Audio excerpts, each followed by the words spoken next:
Great. Good evening, everyone.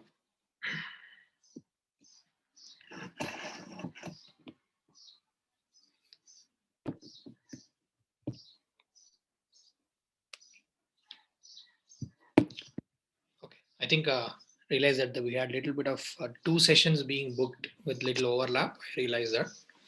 So I think I heard you guys have an archaeology class today, right? Okay. So I think I'm going to have a short session. So I think at 5:45 we will have archaeology session. So I'll take about an hour class. Okay. So I'll give you about 10 minutes break before that. So 5:45, I think your archaeology class will begin. Okay. So I think we are left with the last part of the unit 10. Only one topic is left. So let us finish that topic today.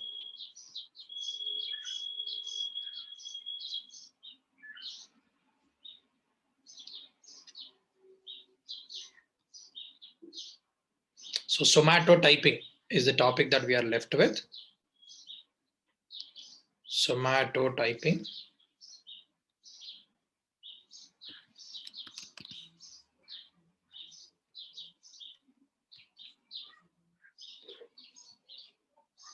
So if you see in the syllabus,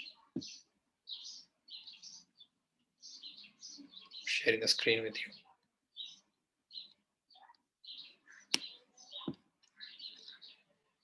So in the unit 10 part, we've actually finished rest of the things. Stages, factors was done. And aging and senescence, we discussed yesterday theories and observations related to aging. We also talked about biological and chronological longevity. So, and also we finished methodologies for growth studies. So what are we left with is human physics and somatotyping or somatotypes. Okay, this is something that I have seen in the exam a couple of times. So definitely important for the exam point of view as well. So what is the concept of somatotyping? Let's learn about that. So 2 sources I'm going to use here. I made a presentation on this. Plus also I think a directly relevant reading material are the reference material that we have from the IGNO. Okay, I'm going to utilize both of them to explain you this somatotyping. So this unit 3 human constitution and physics. So this summarizes the concept of somatotyping. Okay, this is what I'm going to give as a reference material or a reading material. But with the help of images, I'm going to explain it a bit briefly on what is this concept about. Okay, so what is somatotyping? So soma means body. Soma means body. Typing means classifying it. So soma means body. Typing means classification. Classifying bodies. Okay, in a generic sense, it is classifying human bodies. Somatotyping.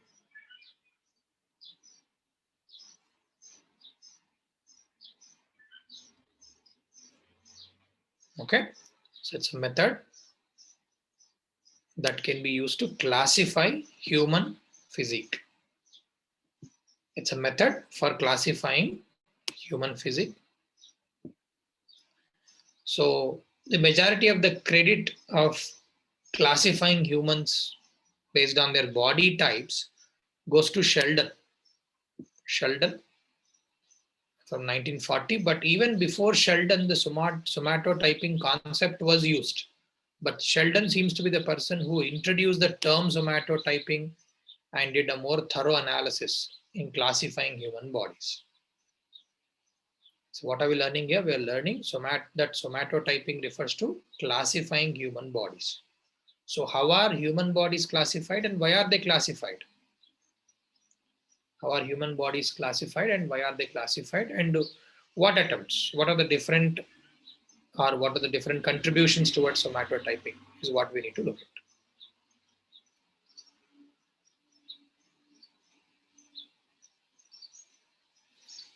Okay, so I'll first tell you a little bit more description on somatotyping, then we'll go on with the historical contribution towards somatotyping. Okay, then we'll come to the few other somatotyping, including Sheldon and Heath-Carter. For the exam point of view, Sheldon and Heath-Carter seems to be more important. So what does the somatotype tell us?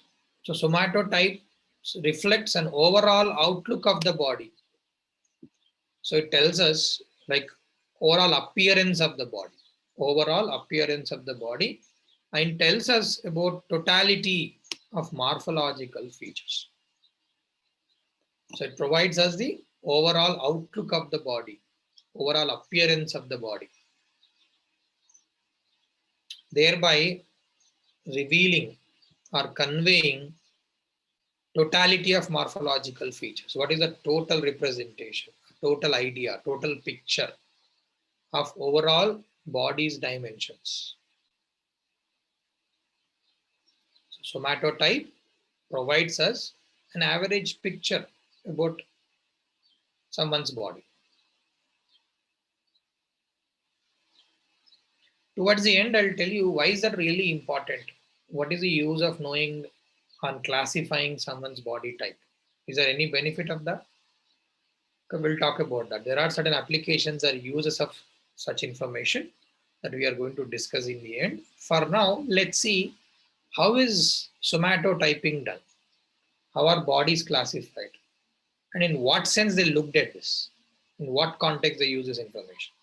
So we'll begin with traditionally the idea that actually revealed in 5th century BC. 5th century BC.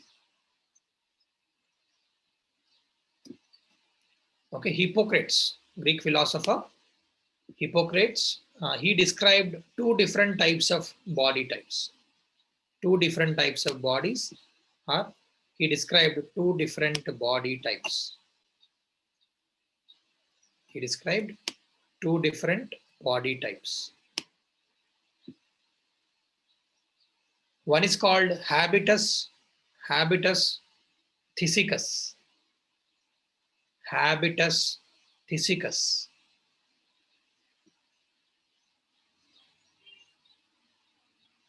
In this class, we are going to learn few terms and what do they mean.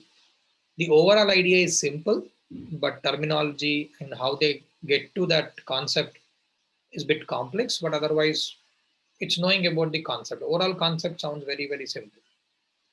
So what are we learning here? Historically, was there any concept of somatotyping? And looks like in 5th century BC, the Greek philosopher Hippocrates talked about human body types. And how many categories he described human bodies into? Two categories. What are they? The one category is habitus physicus and second category is habitus apoplecticus. Habitus apoplecticus.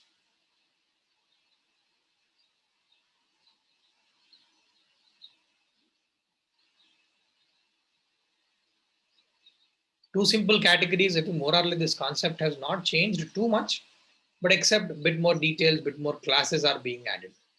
So habitus physicus, or remember, so it is referring to thin people, thin and lean people. So people who are thin and lean, they have long extremities, long limbs, for example. Compared to the trunk, they have long limbs, they are thin.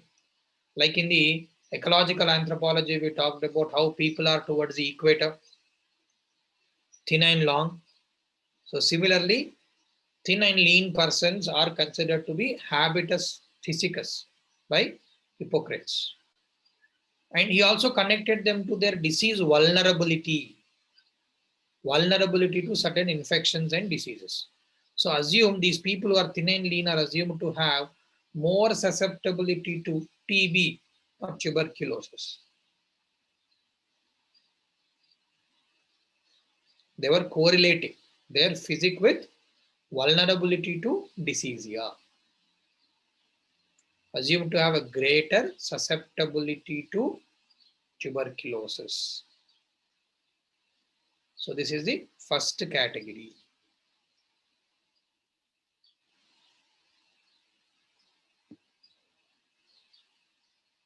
The second one is habitus apoplecticus, opposite to the first one. So here these people are not thin and lean, but they are short with thick and massive bodies. So you can imagine here people more towards the polar regions, like Inuits. So these people are short and thick with massive bodies. So like that, human bodies can be categorized into thin and lean, short and thick. So what type of problems are they prone to? General understanding that we have today, people who have more fat, more weight, are obese, they are more and more prone to cardiovascular problems, heart related issues, cardiovascular problems.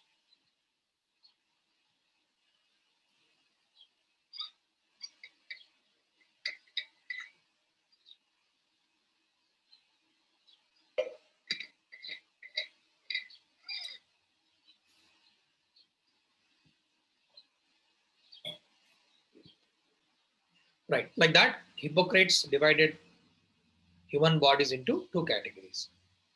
So historically, this is what the case.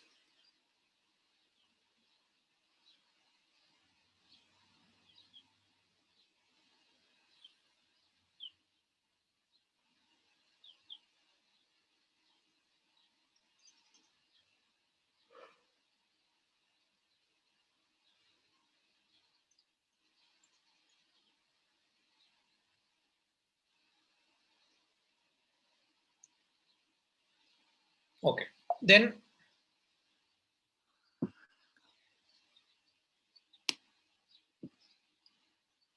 after Hippocrates introduced, so in the 20th century, in 1921, there is something called Viola method.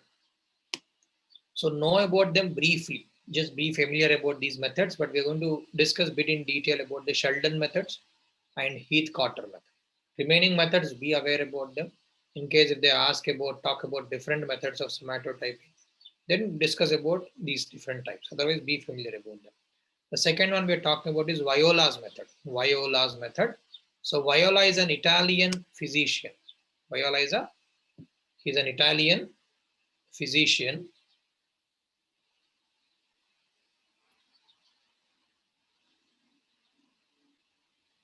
So you see people from philosophy, people from biology, like people who study physiology, they mostly look into these aspects better. So Viola is a physician. He proposed a classification of biotype or a physic type, biotype or physic type, based on anthropometric measurements. Based on anthropometric measurements. You'll come across a couple of terms here. Okay. Understand the difference. We hear about anthropometry, anthroposcopy, photoscopy. Three methods we hear about: anthropometry, anthroposcopy, and photoscopy. So how are human bodies like measured, or various components are measured? Different ways. Photoscopy means taking the picture of a person, measuring the dimensions from the photo. It is called photoscopy. Photoscopy. Photoscopy. So write down on the side, photoscopy referring to taking measurements on the picture, on the photo. First taking the picture of an individual and then collecting measurements. This is photoscopy. And another one is anthroposcopy. Anthroposcopy. Anthropo means human, scopy means observation. So by observing humans, so it's an observation based, is anthroposcopy. Photoscopy is observing photos, anthroposcopy is observing human bodies. Anthropometry, metry means measuring something directly. Anthropometry means measuring the body parts. So like the three different methods or three different combinations that you may hear in somatotyping methods. So be familiar about them. Anthropometry, anthroposcopy, photoscopy. Photoscopy is observing photos, anthroposcopy is observing humans, anthropometry is measuring humans.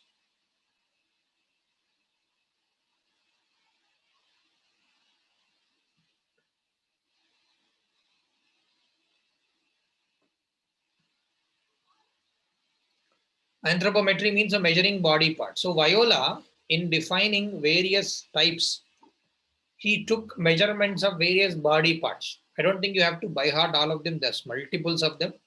You will find some more like this in the other methods as well. So you cannot by heart all of them, but general idea. So what did they measure to identify the body type? Like something that you can easily understand. Length of the arms, length of the legs. How long are the arms? How long are the legs? And abdominal, height of the abdomen, upper abdomen, lower abdomen. Basically taking certain measurements on the abdominal region, taking measurements on the arms and legs.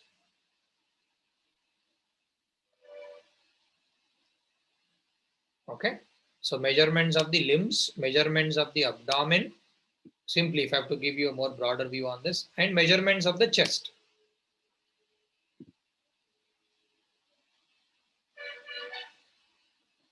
Like they say, transverse thoracic diameter, diameter of the chest, thoracic part. Thorax is the rib part.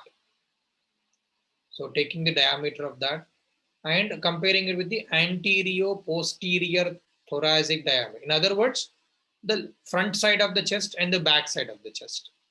So basically taking the diameter of the chest region and anterior posterior diameter. So front part and the back part. So basically talking about the breadth, how broad is the body. So taking those type of measurements and the lengths of the arms and legs and abdominal region, plus few other regions, pelvic regions and other regions that they have taken. So several measurements on the body have been taken. Okay. So based on this, Viola classified humans into multiple parts, especially four types. Especially four types. So based on body measurements, including what I just talked to you.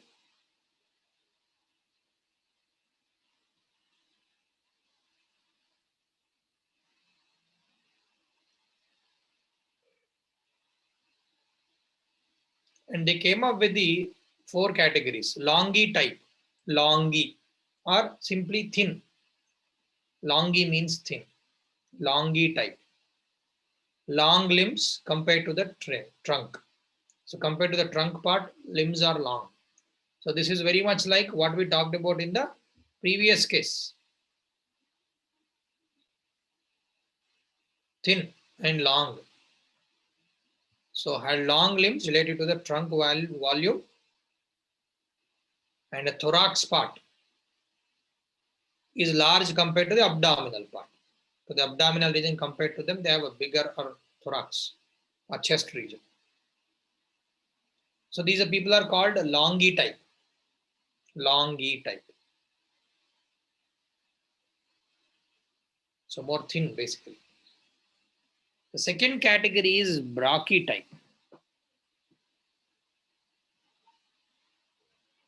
So brachy is opposite to longy. So longy is thin version. Brachy, as per Viola's method, is a thick version or opposite version of the longy type. It is reversed to longy type.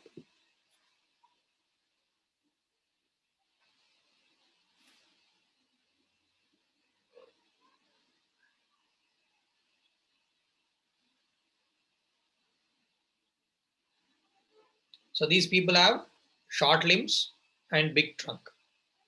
Short limbs, big trunk.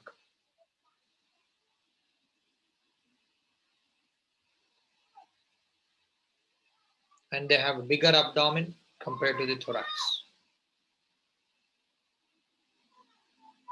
So limbs are relatively shorter than the trunk. Okay, and thorax is shorter compared to the abdomen. Bigger abdominal region, smaller thorax region. Okay, so this is opposite to longy type. It is called brachy type. And third category he came up with is norma type. Norma. Norma type. Basically normal between longy and brachy. So what is norma type? Norma type is between brachy and longy.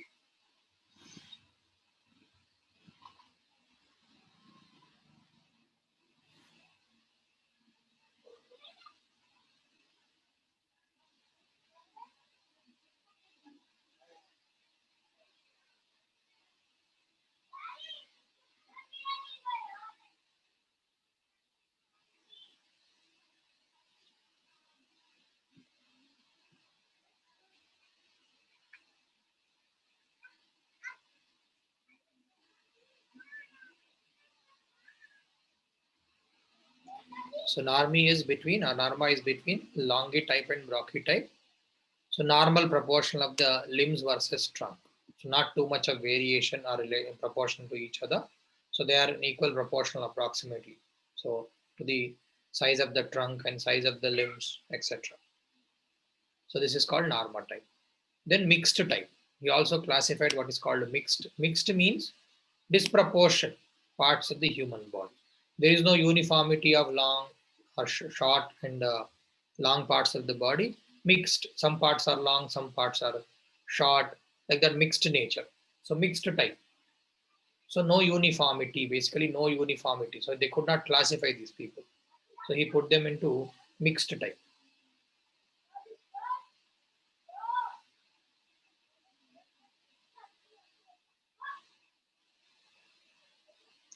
So overall, it created confusion. They could not classify people into these parts easily with the method that Viola used. So it did become too popular.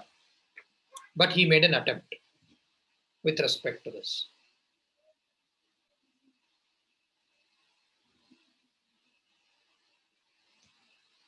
Okay. So after the second method, we move on to the third method, is Kretschmer's method. Third method is called Kretschmer's. So what is Kretschmer's method?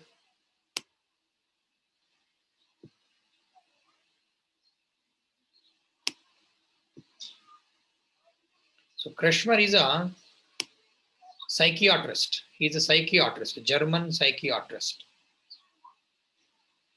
So around the same time as Viola in 1920s, he came up with the concept of somatotyping using anthroposcopy. Anthroposcopy. So what did I tell you about anthroposcopy? This is observation based, human observation based.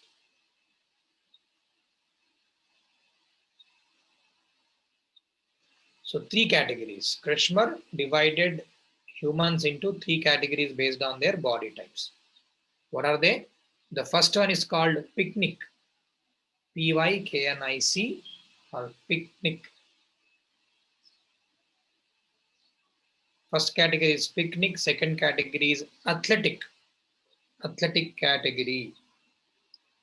Picnic, athletic. Third one is asthenic. Picnic, athletic, and asthenic.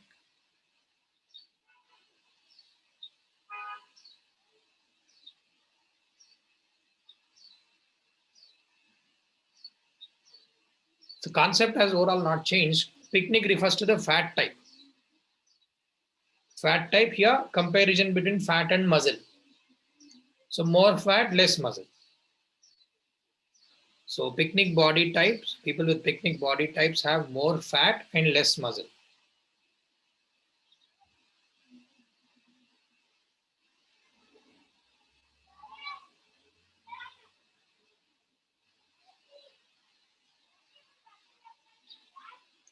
Athletics are where they are more healthier, so meaning they have good balance between muscles and bones. Okay, so they definitely have more muscular component, more muscles, more healthier. So in this sense, you're less fat or a balance between fat and the muscle. So these are considered to be athletic. So picnic is where more fat, less muscle. Athletic is equal proportion of fat and muscle. And then asthenic is thin and lean. So no muscle, no fat. So basically bony structures.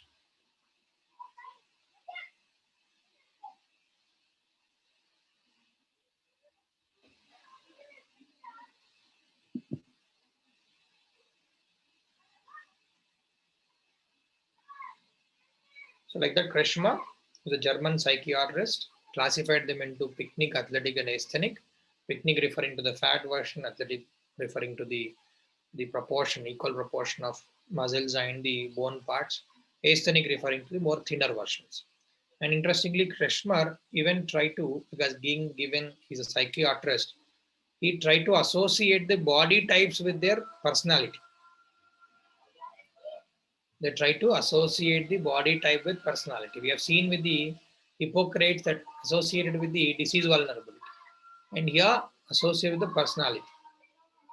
So picnic who are fat type, they are more social and helping to others. So they are more outgoing type. So people are more fat, are more fatter. So they are social and outgoing type, helping in nature. So they try to describe that the body type and correlate with the personality type. Similarly, they talked about athletic being more energetic and optimistic. Athletics are considered to be energetic and optimistic.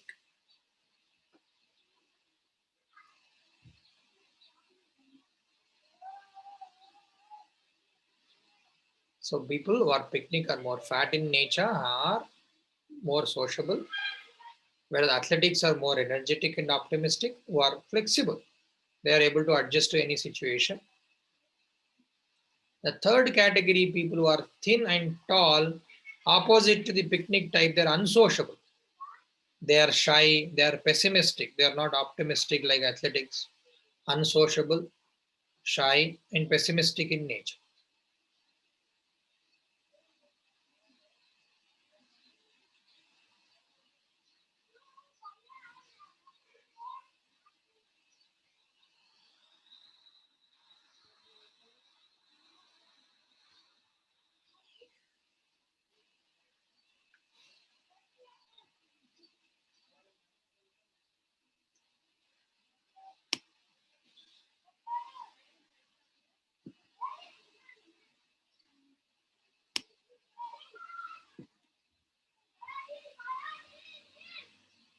And sometimes in literature, like in this, I have seen the fourth category also sometimes being mentioned. It's more like what we have seen in Viola, like mixed type.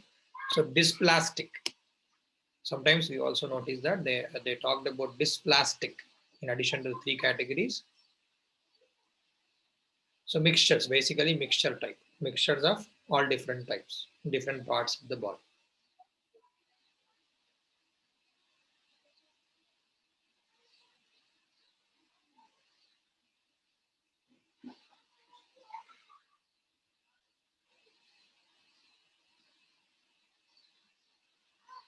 Okay, there are issues that you notice with the Kretschmer's method, because I think this is true with more or less the other methods as well, that we think that it is possible to classify people into separate groups, separate classes altogether.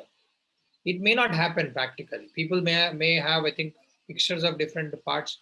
So the assumption that we can classify people based on their body types is not very practical. Okay, to a certain extent, certain body parts can be defined, but purely classifying them based on body types is actually is difficult, because most people fell in between the established and obviously fairly extreme types.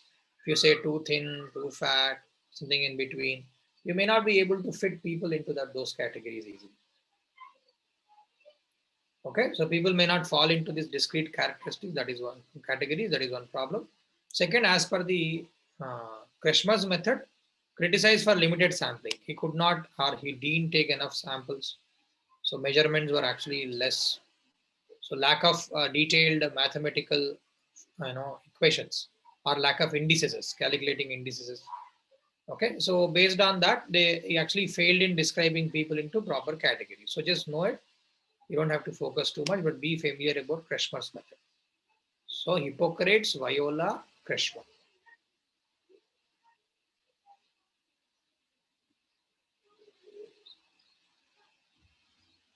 So next we'll move on to Sheldon's method. Sheldon.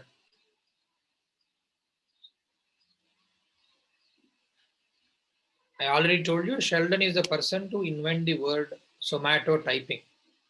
In 1940, he introduced the concept and the word somatotype in the book called Varieties of Human Physique. His full name is William Herbert Sheldon. William Herbert Sheldon. He's also a psychologist. He's an American psychologist.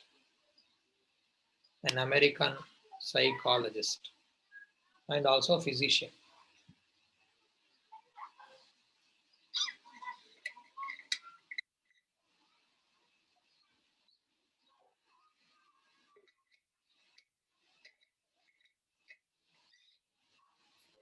So, unlike the previous cases where they could classify people into distinct categories, what Sheldon had done, Sheldon had identified different components in each body. What did he do? He identified different components, mainly 3 components in each body type.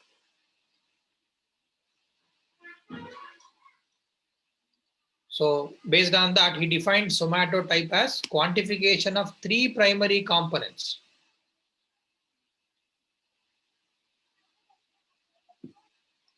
Quantification of, I'll explain that, but just look at the statement here. Quantification of 3 primary components determining the morphological structure.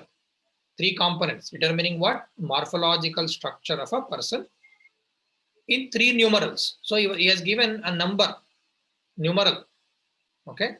Numerical number is given, including 3 parts, 3 components to it. First one referring to what is called endomorphy. First one on endomorphy. Second one on mesomorphy. Third one on ectomorphy. I'll explain you what they are with an image. Okay, endo, meso, ecto. In the growth, we talked about layers, right? Endodermal, mesodermal, ectodermal. So here they refers to endo, meso, ecto. So briefly, if I have to tell you, ecto means thin, endo means round or thick, meso means in the middle. Remember this general picture, and I'll explain you how this 3 numerical number or the method of Sheldon's actually work. Okay. So as you see here in this image,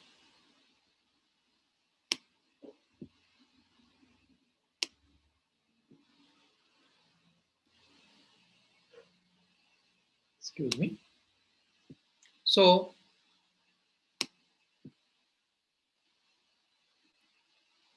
3 numerals. He used 3 series of 3 numerals.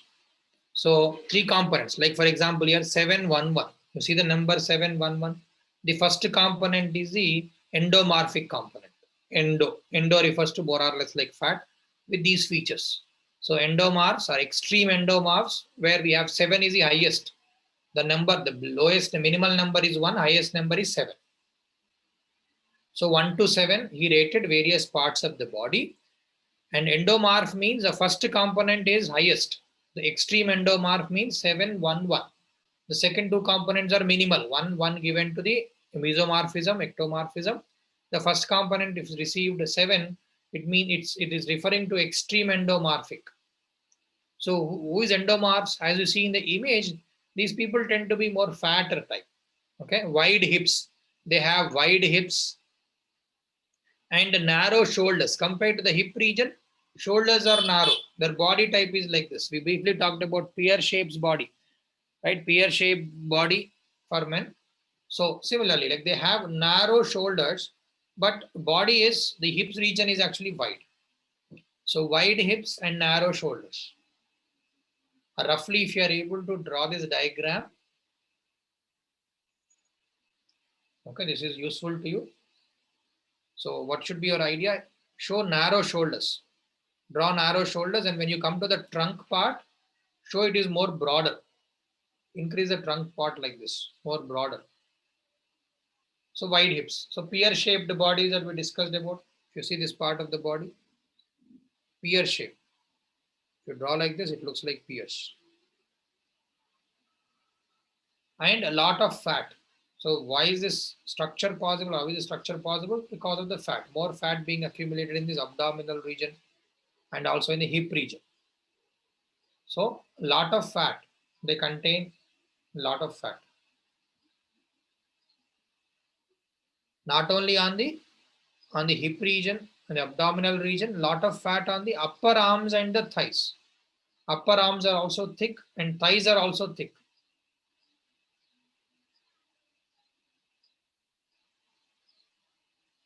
So more fat on the upper arms and thighs.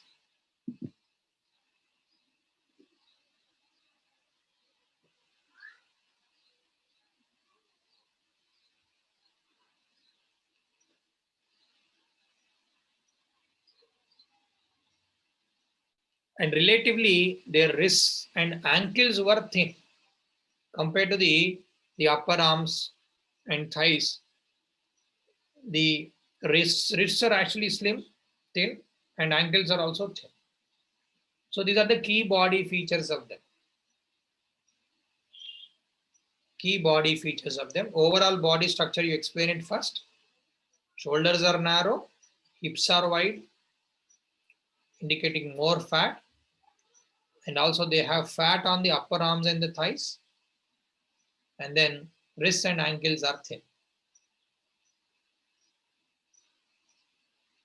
And in the extreme condition, if they get rating 7 for these, okay, so the other two components will be 1, 1, 7, 1, 1. So this is called extreme endomorph. Then comes the mesomorph, extreme mesomorph. Mesomorph is a second component in this numerical. 3 numericals we use here, the second component. And extreme means having the maximum number for the mesomorphism, 7.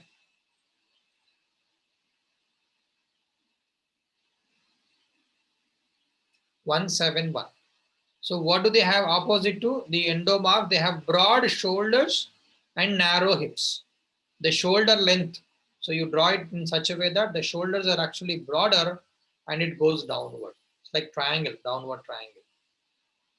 Okay, body shape, shoulders are like this and thin to the center. So narrow hips, more or less looks like the wedge-like shape, wedge-like shape. And what other features you see in them? Head size is larger, relatively head size is larger. Compared to the body, overall body size, head size is relatively larger. Because in the endomorph, you see more fatty bodies here. So what happens? The head size looks small, relatively. Here, head size looks little large. And muscular body. Here in this case, we talked about they have a lot of fat. Here they have more muscle. So what are they made up of? Their body is made up of mostly muscles, muscular body. Muscular body. Muscular body. And in endomorphs, we talked about fat on both upper arms and thighs. Okay, here instead of fat, they have more muscle. So they have strong forearms. The forearm region, this region, the forearm regions are very strong and thighs are also strong. Means they have more muscle than the fat. So stronger forearms and stronger thigh regions. And what about the body fat? Little body fat. They have less body fat. And they get the number rating of 171. So this is extreme mesomorph.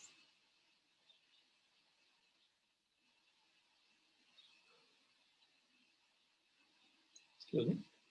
Right. And third one is ectomorph, extreme ectomorph. Here we're talking about the maximum number for the third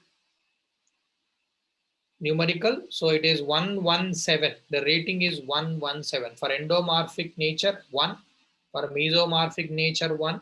And the ectomorphic nature, it is the maximum number, that is 7. So basically these are thin types. Totally opposite to the endomorphs. Narrow shoulders and narrow hips.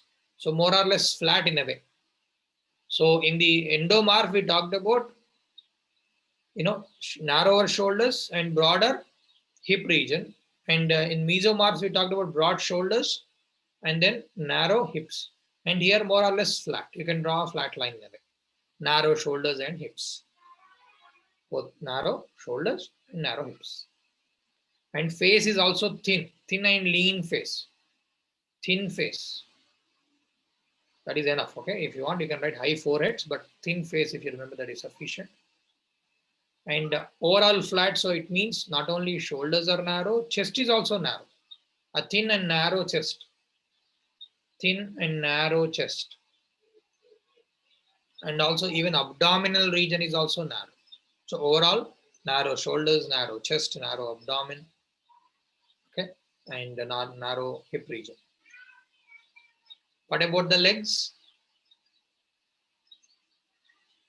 Thin legs and thin arms. Legs are also thin, arms are also thin.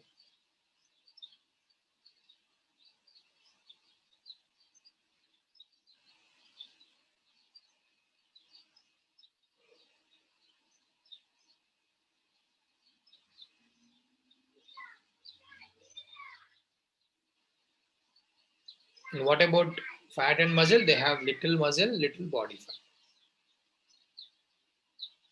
In the endomorphs, we have seen more fat. In the mesomorphs, we have seen more muscle. And they have less muscle and less fat in ectomorphs. So this is important. This question comes the exams, couple of times it had come. So I think this description, this image is very, very important to describe the Sheldon method of somatotyping. If you want, I think even in YouTube, there was Sheldon's recorded video is there. I've noticed Sheldon describing about somatotyping concept in a YouTube video, but quality is weak. So audio is not good. So if you could understand this part, if you describe this part, this is great.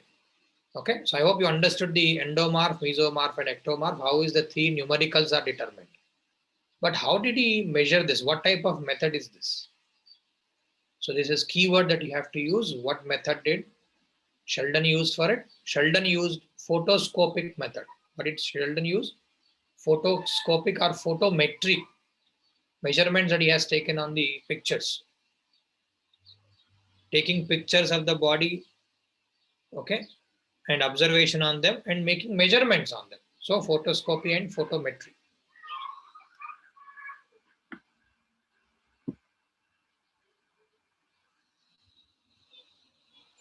Okay, in this IGNOS material,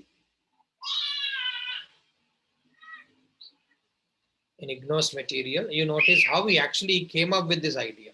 How did he derive this?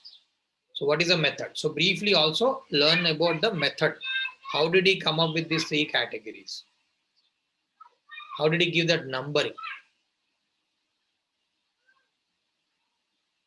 So what he had done?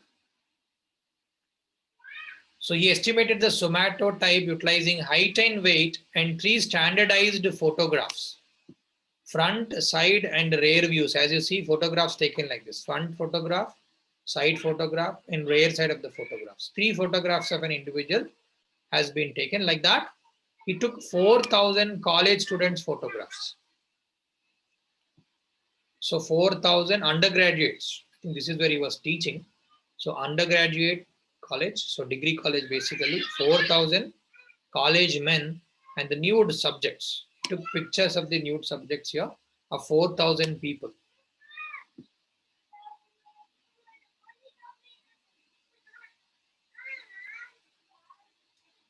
Okay, which is a photoscopic method. He called it anthroposcopic, but it is not anthropo, it is photo, because he's not directly observing the person, but the picture of the person. So photoscopic method, although he called it anthroposcopic method. It's like this, taking pictures like this, front view, rear view, and back.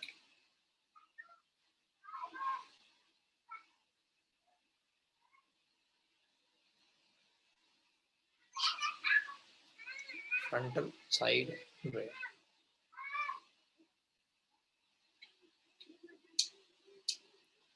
And he did calculate some ratios for this and indexes in our index for this. Okay, several measurements have been taken on various parts of the photographs. So he calculated what is called reciprocal ponderal index. Reciprocal ponderal index. It's like an alternative to BMI index. Measuring the height and the and the cube root of weight ratio. So cube square root of weight. Height divided by cubic square root of weight. This is called a reciprocal ponderal index.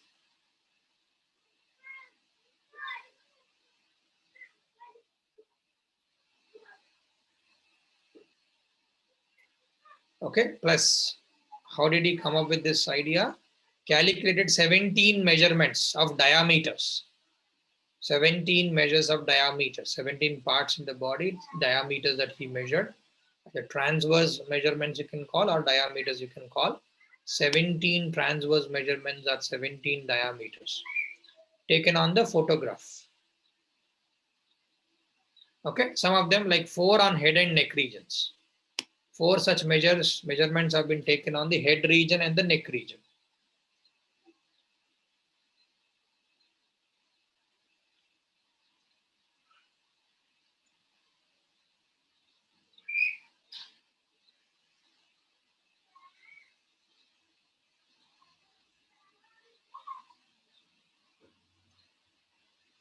Next, 3 measurements on the thoracic trunk part, thorax part, chest region, thorax region. 3 on the thorax part, or the trunk region.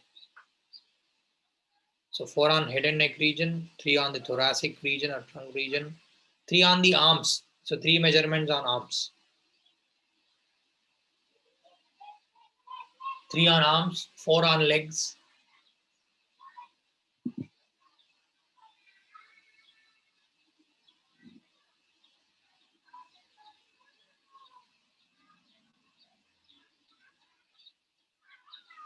And 3 on the abdominal trunk, abdominal part. So 3 on the abdomen. Head, neck, chest, arms, legs, abdomen. So majority of the body parts, he took 17 measurements.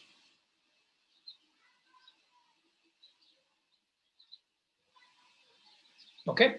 So with this, what did he do next? Inspection of the somatotype photograph. Looking at the photographs and referring to a table of known somatotypes. A table was created of all possible somatotypes. A table was created, and where they compared it with this height to weight ratio or reciprocal ponderal index ratio or reciprocal ponderal index. So a table was constructed, take the photograph and make the measurements and make the observation on the photograph, compare it with the table along with the height and weight ratio.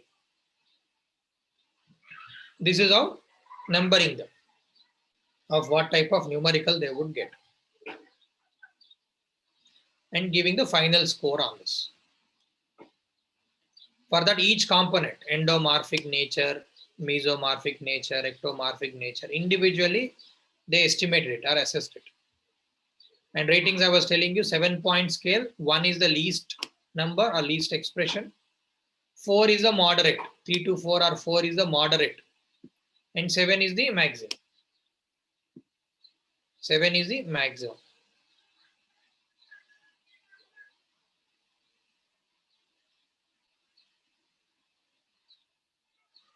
Okay.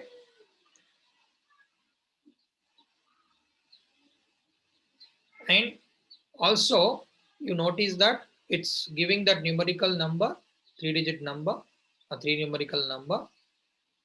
The rating of each component determines somatotypes expressed by 3 numerals, and the sum of them should be no less than 9. Sum of these 3 numbers like 7, 1, 1, 9. Okay, or no more than 12. So if you sum them up, it should be at lowest is 9, should fall between 9 and 12 basically. 12 means like 4, 4, 4. So 3 fours. Like that. So this numbering should fit between 9 and 12 if you sum them up. Right? I already told you first number is endomorphic, second is meso, third is ectomorphic. Like that, Sheldon identified 76 different somatotypes, and most common is 344, 433, 352.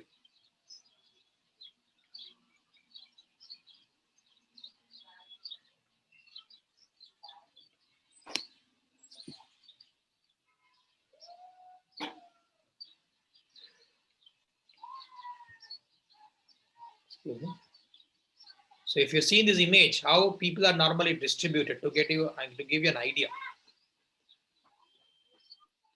How are they distributed? Look at and imagine few people and their roles and where do they fit. So this is each of these corners. This is extreme endomorph corner. This is extreme mesomorph. So this is 711. This is 171. And this extreme ectomorph is 117. Where do people fit? Normally sumo wrestlers. Sumo wrestlers. Good example for extreme endomorphs. Sumo wrestlers and prop forwards. Not sure if you heard about prop forwards. People in rugby. So this prop forwards, sumo wrestlers, they come under this extreme endomorphic category. Towards the extreme endomorphic category.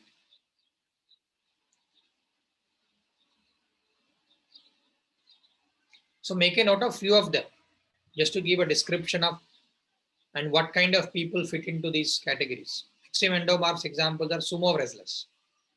Then if you move towards a mesomorphic category, wrestlers, normal wrestlers, and weightlifters. Wrestlers, weightlifters, and water polo players.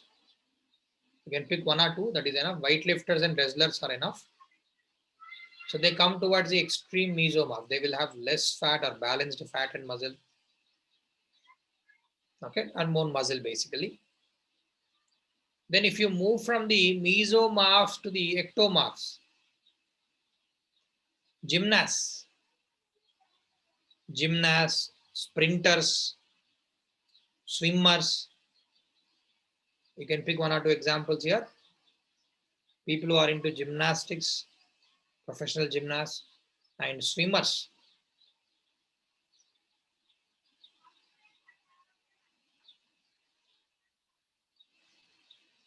Okay, and if you come towards the extreme ectomorph, people like race walkers, marathon runners, they would have zero fat, little muscle or less muscle. So those type of people.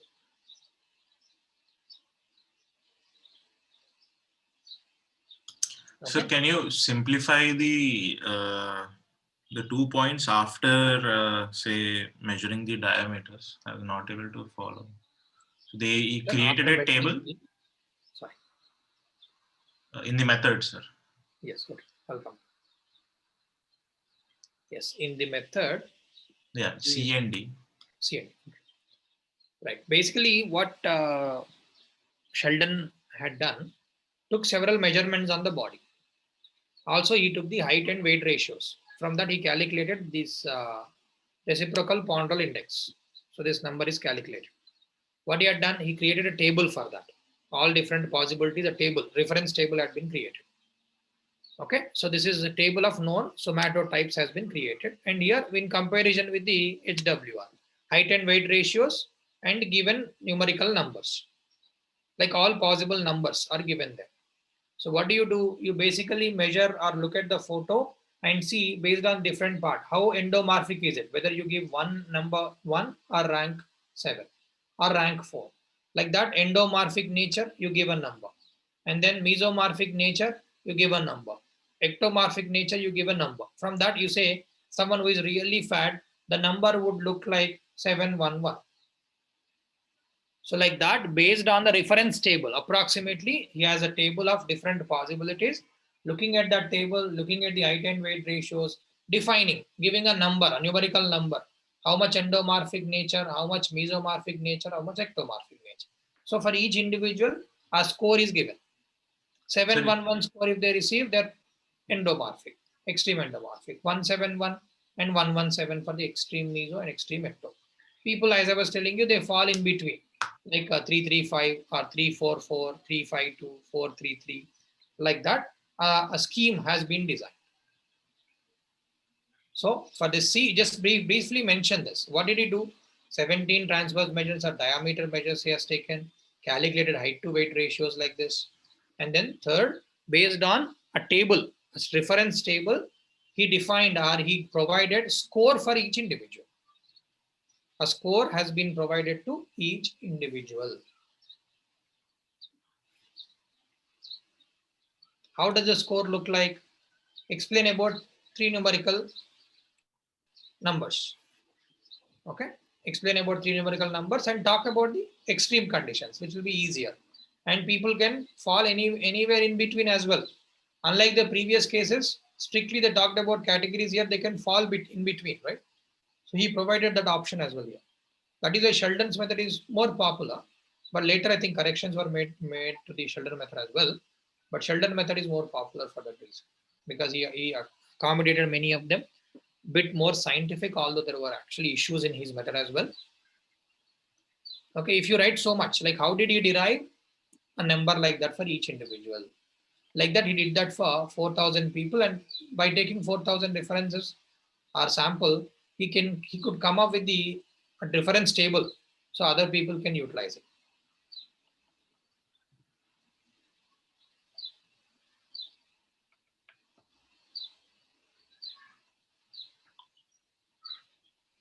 Okay.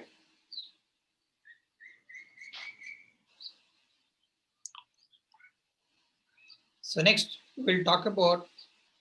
Are you done with that? Can we move on, or? Would like to see that most fall between 3, 3. Oh yeah, that parts. 3, 4, 4, 4, 3, 3, and 3, 5. They're the most common ones. So medium, basically medium range.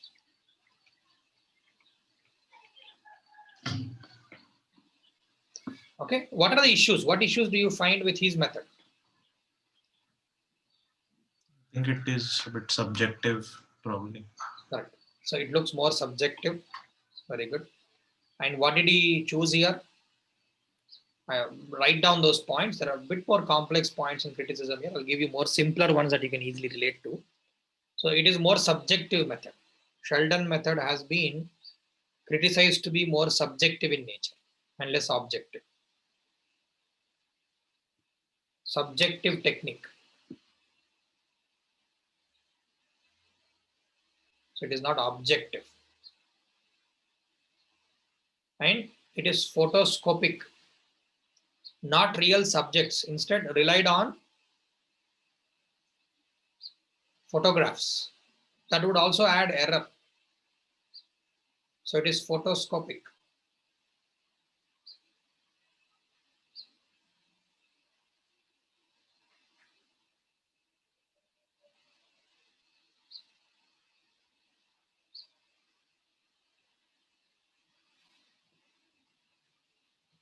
Second, the reference point that he developed, it is only suitable for adult males. Somatotyping was indeed developed for adult males only. Adult males only. So this is not applicable to children and females. So it is only applicable to males. So limited use. For children and females, it is not applicable.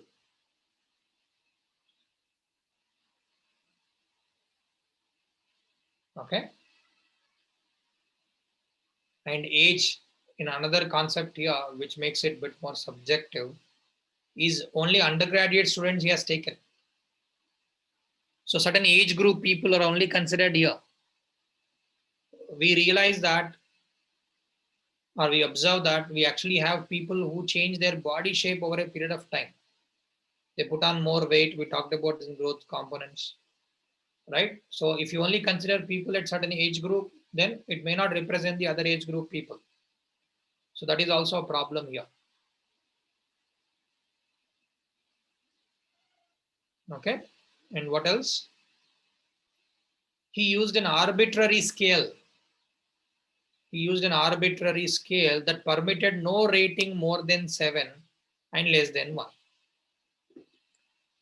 Okay, no rating more than 7 and nothing less than 1. And limited the sum of these numbers to 9 to 12. So definitely this provides less flexibility in placing all people. So arbitrary scale, use of arbitrary scale and restrictions.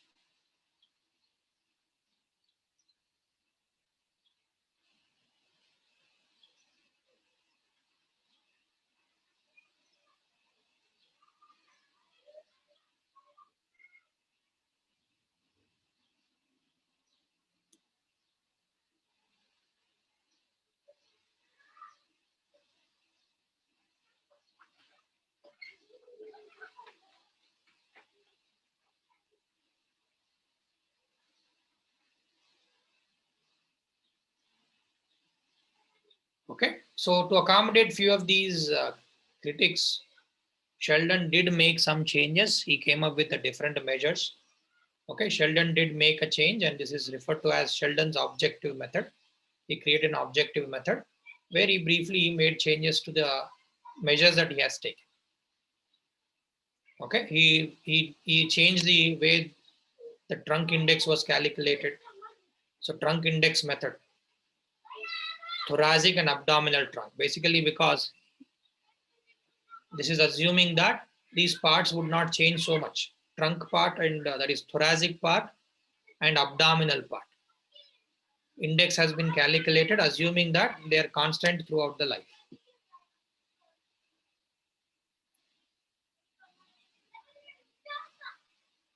So he made certain changes. He also relaxed the sums. Some need not to fall between 9 to 12 anymore.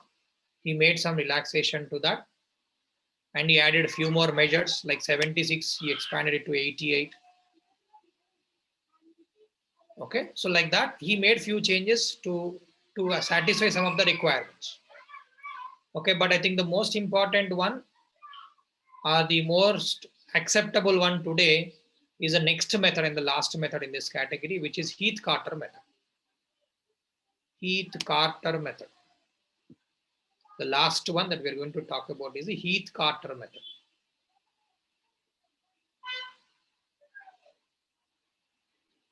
Okay, so Heath, she is a physical anthropologist. Heath is a physical anthropologist, and Lindsay Carter, who joined her later, he's a professor from San Diego State University, so US scientist, physical anthropologist, and Lindsay Carter, a professor. These two people joined. I think Heath started her work before, and then Lindsay Carter joined. Basically, Heath-Carter method is combination of Heath-Carter method based on mainly anthropometric measurements. I think they have done both anthroposcopic and anthropometric. Anthropometric, taking the body measurements, direct body measurements.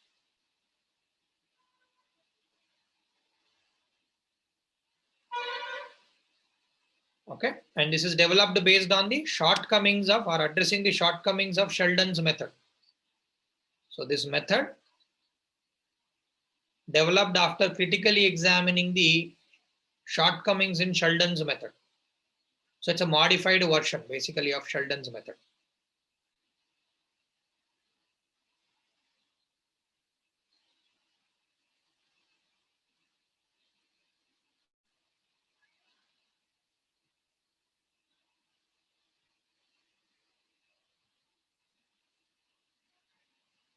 Okay, so 67, both Heath and Carter together developed their own method of somatotyping, and they have both photoscopic and anthropometric procedures to estimate somatotypes. Photoscopic and anthropometric measures are put together. I think few changes have happened over a period of time. Finally, they used both photoscopic methods and anthropometry. What is more acceptable is the anthropometric method. Photoscopic plus anthropometric.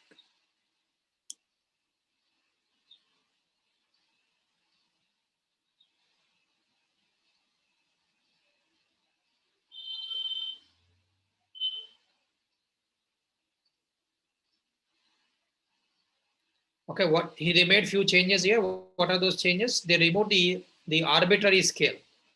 They opening the component rating scales to accommodate more broader variations. They replace the arbitrary 7-point scale. They replace the arbitrary 7-point scale with a scale of equal intervals, meaning 0.5 starts with 0.5, and you can have 1, 1.5, 2, 2.5 like that. So allowed numbers in between as well. And they use different scales. So they removed the arbitrary 7-point scale, provided more appearing intervals starting with 0.5. So 0.5 to 16th scale for endomorphism, for example. So different scales for different categories, 0.5 to 16th for endomorphism, up to 17th for mesomorphism,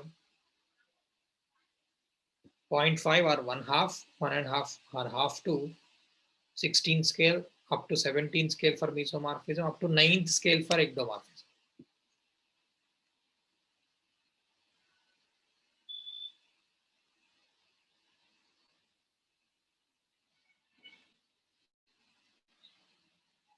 Okay. And they used 3 methods here.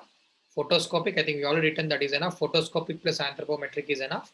Photoscopic sometimes, anthropometry sometimes both. Okay, but both together, photoscopy, anthropometry, if you write that, that is sufficient. And overall idea remains same, like endomorphic, mesomorphic, ectomorphic concept remains same. Okay, mesomorphic, endomorphic, ectomorphic remains same. They have taken slightly different measurements here.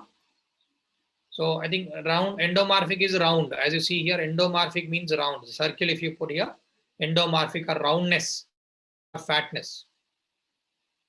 By taking 3 different skin folds. They took the skin folds, measurements of 3 skin folds for endomorphic nature, 3 different skin folds.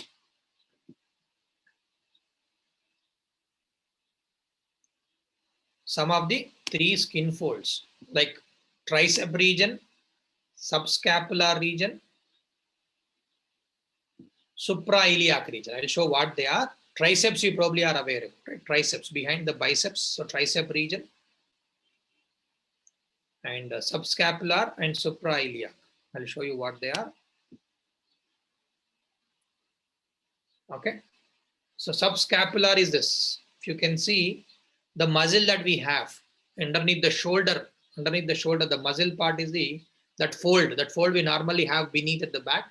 That is the supra or subscapular, it is called. And suprailiac is this fold in the abdominal region. This fold is called suprailiac fold. So 3 folds, tricep fold and subscapular fold and suprailiac fold. These 3 measures I have taken.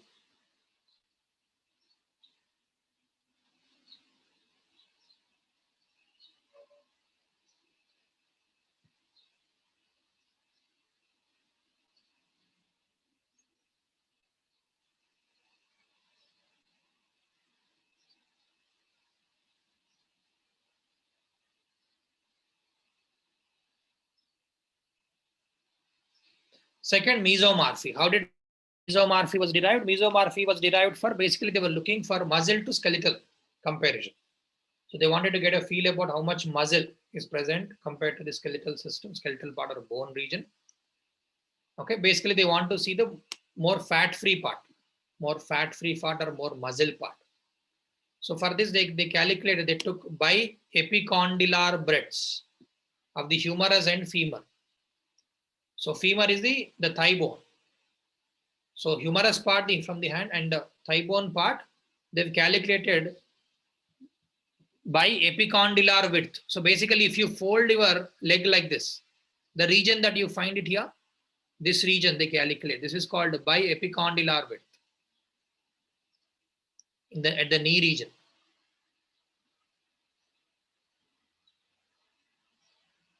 At the knee region. So that is the width of it or breadth of it by epicondylar breadth of humerus as well as the femur part. Similarly, arm circumference that they took and thickness of the triceps they took. So arm circumference and thickness of the triceps. Calf region, circumference of the calf region. These measurements were mostly used for determining the mesomorphic nature and endomorphic nature. As I was showing you those components. So specific measurements for defining endomorphic nature, mesomorphic nature. You can briefly write this. So different measures have been used for determining the mesomorphic nature by epicondylar breadth. Okay, and flexed arm circumference or thickness of triceps, like that. Few examples. Similarly, ectomorphy, third component. So basically looking at the linearity of the body. For this, they use a reciprocal ponderal index that Sheldon was using. Reciprocal ponderal index. Height to weight, cubic weight ratio. cube root. Okay, based on the reciprocal Pontal index is ecto. Like that, by taking several measures, I think together they come to about 10 measurements like that. They could determine various scales, of course, for endomorphic nature, mesomorphic nature, and ectomorphic nature. Like that, they took the measures. Of course, they went further on for calculating overall. They took 10 anthropometric dimensions of various height, weight, skin folds. Okay, and also I was telling you about epicondylar birds. And also they use the algorithms for estimating somatotypes, which I don't think you need to discuss this because mathematical calculations to come up with the proper formulas to utilize it. But basically with these information, with a little bit of more changes to what Sheldon had done, they created more standard table, which is suitable for both males, females of different ages. Okay, so which is more extensive, as you see in terms of work compared to the Sheldon's work. Okay, right. This is Heath-Carter method. And of course, they also have issues here with in Heath-Carter method as well. So some of the limitations I'll explain you here. So, sir, I think it's already 5:45. yes, yeah. I'm just ending this here. So just wanted to wind up, so we're done. So few criticism parts I will tell you. I think one component here that we think that their body nature is not changing, but that is not the case. It does change over a period of time. And one point you can say that we assume that the endomorphy represents only the fat-free mass, and second part represent the fat mass, which is very difficult to distinguish.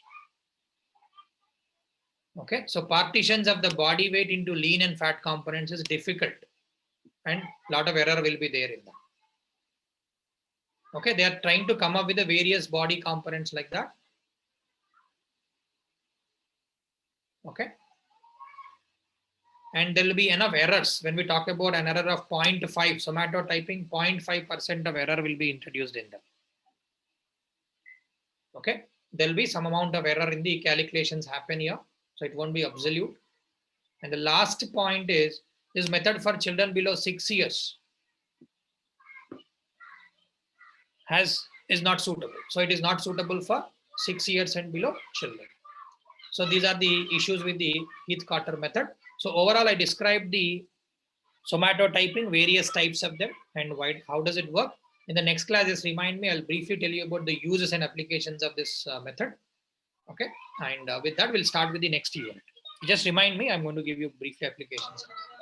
Right, Sure, I'm sir. going to the section here so that you can. Okay, thank you.